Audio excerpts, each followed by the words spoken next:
একজন মেয়ে সে যদি ব্যায়াম না করে তো সে নেগেটিভ চিন্তা করবে, এটা একদম ধরে রাখেন। আমার কথা বুঝতে পারছেন? ব্যায়াম না করলে তারপর সে যদি রাত জাগে তাহলে সে সারাদিন নেগেটিভ চিন্তা করবে। সে যদি দেরি করে ঘুমায়, দেরি করে ওঠে, তাহলে সে নেগেটিভিটির ভিতরে আছে।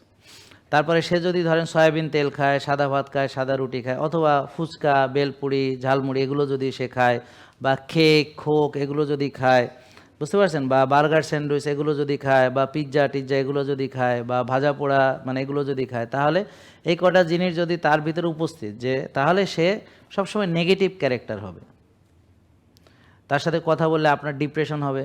তো আর ভালো কথা গল্প করতে করতে ঝগড়া লেগে যাবে, মানে বুঝেন না কথা, সুন্দর গল্প করতে করতে ঝগড়া লেগে যাবে, মানে যে কোনো কথাবার্তা আলটিমেটলি নেগেটিভিটিতে টার্ন করবে।